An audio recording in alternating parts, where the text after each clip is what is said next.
Keith Porter's story. Another murder by ICE agent. This is Law and Society. Please subscribe. Let's talk about what happened.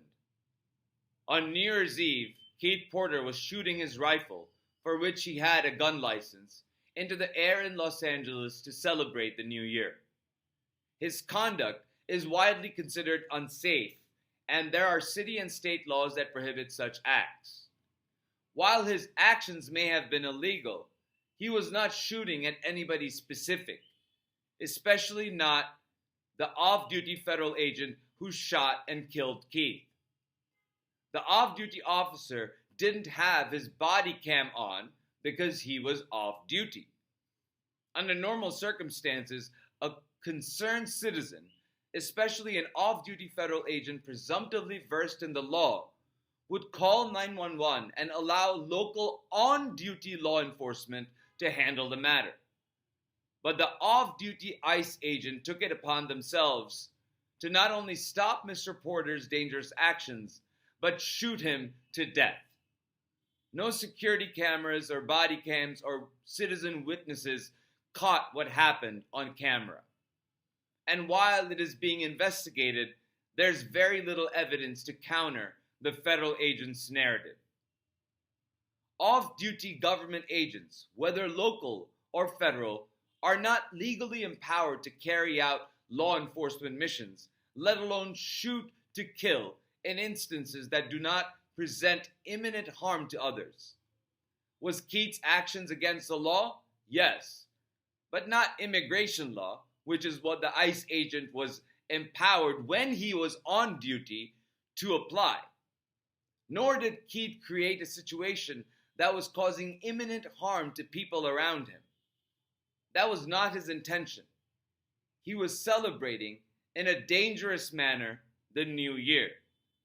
That does not give an off-duty ICE agent the right or authority to take the law into their hands and go as far as murdering Mr. Porter.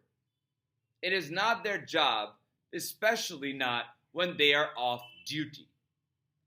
This case, like the murders in Minneapolis, would not have happened if federal agents weren't given the authority to be judge, jury, and executioner by Donald Trump's fascist regime.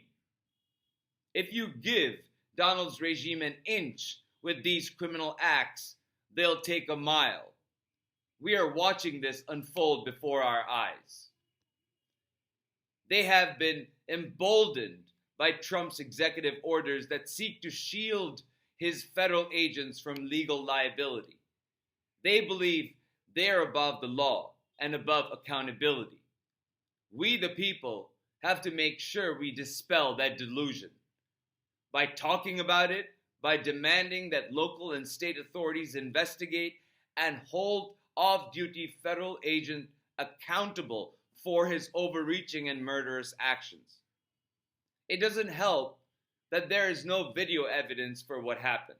A stark difference between the murders of Renee Good and Alex Preddy, where there are multiple videos from multiple perspectives. That makes Keith's case that much harder to investigate, and I would bet you that the ICE agent knew that. Finally, this story got buried under troves of news from all directions on New Year's Eve, including Jack Smith's testimony that Jim Jordan very quietly slipped out to the public domain on New Year's Eve. That took up a lot of space in the information ecosphere. Was it because Keith Porter grew up in Compton, used to be involved in gangs, wasn't anymore? Or was it because he was black? It's hard to tell. But what we do know is that he had a license to carry his weapon, and the off-duty ICE agent did not have authority to intervene.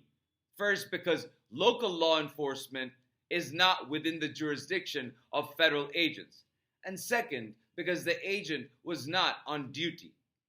He was also not personally under imminent threat, nor was anybody else in particular. Keith's actions were careless and illegal, and local law enforcement had jurisdiction to act to stop Mr. Porter.